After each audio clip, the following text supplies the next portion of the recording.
जय माता दी, कैसे हैं आप सब? आप सबका स्वागत है मेरी इस यूट्यूब चैनल पर। आज का जो टॉपिक है वो ये है कि ये संकेत दिखाई दे तो समझ जाइए कि आप पर माँ काली की सवारी आने वाली है, या जो भी आपके इष्ट देव हैं उनकी सवारी आप पर आने वाली है। कुछ संकेत ऐसे होते हैं जिनके द्वारा हमें ये पता चलता है कि हमें माँ की, या आपके जो भी इष्ट देव हैं, जैसे बालाजी हैं तो उनके दूतों की, भगवान भोलेनाथ है तो उनके दूतों की, माँ काली की, माँ वैष्णो देवी की, माँ दुर्गा की, तो बहुत से देवी देवताओं की सवारियाँ आती हैं। अगर आपको ये संकेत दिखाई देते हैं तो आपको फ़ौरन समझ जाना चाहिए कि आप पर आपके इष्ट देव की कृपा हो गई है और बहुत जल्द ही आपको सवारी आने वाली है। तो ऐसे में क्या करना है, ये सब बातों की जानकारी आज के इस वीडियो में मिलेगी। वीडियो को बिल्कुल भी स्किप मत करना, क्योंकि अधूरा ज्ञान जी का जंजाल, इसलिए वीडियो को पूरा देखना। तो जल्दी से मेरे चैनल को सब्सक्राइब कीजिए, बेल आइकन दबाइए, ताकि मेरे द्वारा अपलोड की गई हर वीडियो की नोटिफिकेशन आपको मिल सके।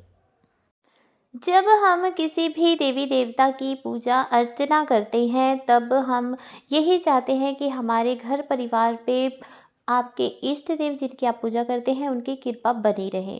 तब ये कृपा जो होती है स्वप्न के माध्यम से हमें दिखाई देती है कि स्वप्न कुछ ऐसे आते हैं जिनके द्वारा हमें ये पता चलता है कि हमारे इष्ट देव जागृत हो चुके हैं और हमारे साथ उनका आशीर्वाद बन चुका है। कभी रोज़मर्रा की ज़िंदगी में कुछ ऐसे अनुभव होने लगते हैं जिनके द्वारा भी ये पता चलता है कि हम पर हमारे इष्ट देव की कृपा हो गई है। जब कोई व्यक्ति पूजा अर्चना करता है तब वो व्यक्ति एक किस्म की तपस्या करता है ना? तो जब कोई तपस्या की जाती है तब उसका फल मिलता ही मिलता है। पुराने समय में क्या होता था कि तपस्याएँ, पहले तो उम्र ही बहुत ज़्यादा लंबी होती थी, है ना? हज़ारों लाखों वर्ष की तो उम्र होती थी। तो जो व्यक्ति तपस्या करता था तो हज़ारों साल तो वो तपस्या में बिता देता था, ठीक है? तब उसका फल उसको मिलता था। परंतु कलयुग में क्या है कि आयु छोटी हो चुकी है तो तपस्या करने का जो समय काल है वो भी कम हो गया है। आज के समय में जब कोई साधना करता है तो 31 दिन, 41 दिन, 43 दिन, 31 दिन, 21 दिन या 11 दिन या 9 दिन में ही जो तपस्या है उसका फल सामने आ जाता है, उसका फल मिलने लगता है। जैसे कि एक लड़की थी, तो उसके हो गई रसोली। तो रसोली जब उसकी हुई तो उसने माँ काली की 9 दिन की साधना की, अखंड ज्योत जलाकर उसने जो माँ काली के मंत्र का उच्चारण किया, उस मंत्र के प्रभाव से जो उसकी रसोली थी वो अंदर ही अंदर जल गई और बिल्कुल ख़त्म हो गई, नामो-निशान ख़त्म हो गया रसोली का। जब उसने स्कैन करवाई तब डॉक्टर भी अचंभित थे कि ये अभी दिखाई तो दे रही थी रसोली, लेकिन स्कैन में क्यों नहीं आ रही है। उसके बाद वो हाथ लगाने से दिखनी भी बंद हो गई। तो इस प्रकार जब होने लगता है तो ये एक प्रकार से हमारी तपस्या का ही फल होता है। तो कुछ संकेत ऐसे होते हैं जिसके माध्यम से हमें ये पता चलता है कि हमारे इष्ट देव की कृपा हम पर हो गई है, हमारे इष्ट देव जो है वो हमारे साथ चल पड़े हैं और हमें उनकी सवारी आने वाली है। जब आप पूजा पाठ करते हो, मंत्र उच्चारण करते हो, आसन लगाकर आप बैठे हुए हो, है ना? तो आपको एकाग्रता आ जाती है, आपका पूरा ध्यान, पूरा कॉन्सन्ट्रेट जो होता है वो मंत्र उच्चारण की तरफ होता है, तब आप अपने शरीर को भी भूल जाते हो, ठीक है? तो जब ऐसी स्थिति उत्पन्न हो जाती है तब ये संकेत स्पष्ट है कि आपके देवी देवता की सवारी आप पर आने वाली है, अगर वो देवी देवता सवारी के रूप में प्रकट होते हैं तो। क्योंकि कई देवी देवता ऐसे होते हैं जो सवारी, जिनकी सवारी नहीं आती है, जैसे भोलेनाथ की सवारी नहीं आती है, ब्रह्मदेव की सवारी नहीं आती है, विष्णु भगवान की सवारी नहीं आती है। तो उन देवी देवता की कृपा जो मिलती है उसका संकेत भी यही होता है। सवारी वाले देवता, जो सवारी वाले देवी देवता होते हैं उनका संकेत भी यही होता है कि जब पूजा पाठ करने बैठते हैं तब पूरा कॉन्सन्ट्रेट जो है आपका, एकाग्रता जो है वो पूरी पूरी आपकी बनी होती है, पूरा ध्यान आपका जो है वो मंत्र की तरफ होता है। और एक समय ऐसा आता है जब आप ये भी, आपको ध्यान नहीं रहता है कि आपके अंदर मंत्र चल रहा है या नहीं चल रहा है, लेकिन आप फिर भी एक अलग ही दुनिया में खो जाते हैं। तब आपको बहुत से दृश्य दिखाई देते हैं। ये सारे संकेत मैं बता रही हूँ आपको, आप इनको नोट करते जाइए। तब आपको बहुत से संकेत दिखाई देने लगते हैं, दृश्य दिखाई देने लगते हैं। तब उन दृश्यों को जब आप देखते हैं तब आपको ये अनुभव होता है कि आप किसी अलग ही दुनिया में हैं। आपके जो हाथ पैर हैं, आप बैठे हुए हैं पूजा पाठ करने, मंत्र उच्चारण कर रहे हैं, आप ध्यान लगा रहे हैं, आपका जो शरीर है वो सुन्न होना शुरू हो गया। आपके पहले तो पैर सुन्न होते हैं, फिर टांगें सुन्न होनी शुरू हो जाती हैं। आपको ऐसे महसूस होता है जैसे चींटियाँ चल रही हैं, झंझनाहट आपके शरीर में होनी शुरू हो जाती है, कंपन होने लगती है। आपकी जो मेरुदंड है, रीढ़ की हड्डी है, उसमें आपको वाइब्रेशन फील होती है। सहस्त्रार चक्र में गर्माहट महसूस होती है, मूलाधार चक्र में गर्माहट महसूस होती है। तो जो आज्ञा चक्र है उसमें आपको अलग अलग तरह के कलर दिखाई देने लगते हैं, कभी लाल, कभी पीला, कभी बैंगनी, कभी नीला, कभी पीला रंग दिखाई देता है, तो कभी सफ़ेद रंग दिखाई देता है। इस प्रकार से अलग अलग कलर दिखाई देने लगते हैं। ये सारे संकेत हैं कि आपको सवारी आने वाली है, या आपका मूलाधार या आपका जो 7 चक्रास होते हैं वो एक्टिवेट हो रहे हैं, आपको आपके इष्ट देव की कृपा प्राप्त हो रही है। ये सारे संकेत ये स्पष्ट करते हैं। ठीक है, तब आपको अगर सवारी वाले देवता की आप आराधना करते हैं, तब आपको आपके जो इष्ट देव हैं, आपको ध्यान करते समय जब आप उनके मंत्र का उच्चारण कर रहे हैं, उस समय आपको उनकी धुंधली धुंधली छवि दिखाई देने लगती है। एक पल के लिए छवि दिखाई देती है और फिर अदृश्य हो जाती है, फिर दिखाई देती है, फिर अदृश्य हो जाती है। कभी आपको ऐसे लगता है कि नहीं, ये तो मेरे दिमाग की ही कोई उपज थी, इसलिए मुझे ऐसे दिखाई दिया, परंतु आपके जो इष्ट देव हैं वो आपको दर्शन दे रहे हैं। कभी उनकी झलक दिखाई देती है, कभी आपको आपके इष्ट देव के पैर दिखाई देते हैं, कभी इष्ट देव की आंखें दिखाई देती हैं। तो इस प्रकार से उनकी कोई ना कोई छवि आपके सामने आती रहती है। तो ये संकेत है कि आपके इष्ट देव की कृपा आप पर हो गई है और आप पर जल्दी ही उनकी सवारी आने वाली है। कई बार क्या होता है कि जब आप सोए होते हैं तब आपको आपके इष्ट देव दिखाई देते हैं, उनके दर्शन आपको होते हैं, और जब उनके दर्शन होते हैं आपको, तो आपको ऐसे लगता है जैसे आप पर सवारी आई हुई है, आप पर चौकी आ रही है, आप पर सवारी आ रही है। ठीक है, आपको ऐसा सपने में दिखाई देता है। और जब आप सोकर उठते हैं तब आपका शरीर इतना हल्का हुआ होता है, आपको इतना रिलैक्स फील हो रहा होता है, और आपको ऐसे लगता है जैसे कि आप सचमुच ही सवारी देकर हटे हैं, ऐसे आपके शरीर में अनुभव होने लगता है। तो जब आप उठते हैं, सोकर उठते हैं, और आपको सपने में ऐसे सवारी वाला सपना आया होता है, तो उस दिन आपका मन बहुत प्रसन्न होता है। आपको ऐसे लगता है जैसे आपको आपकी तपस्या का फल मिल गया हो। आपका मन बहुत खुश होता है, बहुत शांत होता है। अगर कोई आपको कड़वी बात भी कह देता है तब आप एक कान से सुनकर दूसरे कान से निकाल देते हैं। तो ऐसे आपको फील होने लगता है। एक बहुत ही अजीब सी खुशी मन में होती है।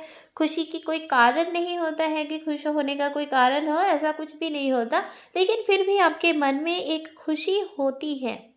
तो ये खुशी पॉजिटिव होती है, आपको दिखाती है, दर्शाती है कि आपके जो इष्ट देव हैं उनकी सवारी आपको आने वाली है। कई बार क्या होता है कि आप जब पूजा पाठ कर रहे होते हैं तब आप पूरे एकाग्र हो गए हैं। आपका पूरा ध्यान जो है वो आपके इष्ट देव की तरफ है, उस मंत्र की तरफ है जिसका उच्चारण आप मन ही मन कर रहे हैं। तब आप पूरी तरह से खो चुके होते हैं उस मंत्र में, और तभी अचानक आपको झटका सा महसूस होता है कि आपको झटका लगा। ठीक है, तो ये झटका जो है ये इस कारण लगता है कि जो आपके इष्ट देव है या जो मंत्र आप उच्चारण कर रहे हैं, जब उस मंत्र की ऊर्जा आपके शरीर में बनने लगती है, या आपके इष्ट देव द्वारा आपके शरीर में शक्तियों को पहुंचाया जाता है, शक्तियों का पात किया जाता है, जिसे शक्तिपात कहा जाता है। तो जब शक्तिपात आपके इष्ट देव द्वारा आपके शरीर में किया जाता है तब झटका लगता है। ठीक है, तो ये झटके जो हैं पूजा करते समय, ध्यान करते समय, मंत्र उच्चारण करते समय लगते हैं, तो ये भी इस बात का प्रमाण है कि आप पर आपके इष्ट देव की सवारी आने वाली है। जब आप मंत्र उच्चारण कर रहे हैं, आप अपने आसन पर बैठे हुए हैं, ठीक है? तो कई बार तो झटका लगता है, वो मैंने आपको बताया। कई बार झंझनाहट होती है, वो मैंने आपको बताया। रंग दिखते हैं, वो मैंने आपको बताया। कई बार क्या होता है कि सिर भारी हो जाता है, सिर में भारीपन लगता है जैसे कुछ सिर पर रखा हुआ है लेकिन रखा कुछ नहीं होता है, ऐसा अनुभव होता है। कंधों में भारीपन लगता है, तो उस समय क्या होता है कि जो शक्ति होती है वो आपके सिर पर विराजमान होती है। शक्ति जब विराजमान होती है तब उसी शक्ति के विराजमान होने के कारण ही सिर में और कंधों में भारीपन महसूस होता है। तो ये संकेत जो होते हैं ये इस बात का प्रमाण होते हैं कि आप पर सवारी आएगी, क्योंकि जब सिर पर भारीपन महसूस हो रहा है, आपके इष्ट देव की शक्ति आपके सिर पर विराजमान हो रही है, तो सवारी आना तो मुमकिन ही है।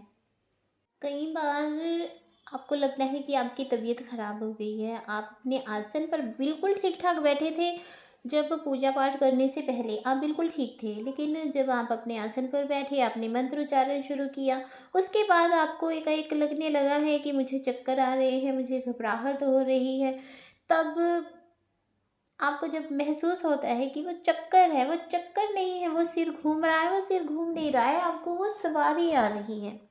तो इन बातों को कभी भी अनदेखा नहीं करना चाहिए।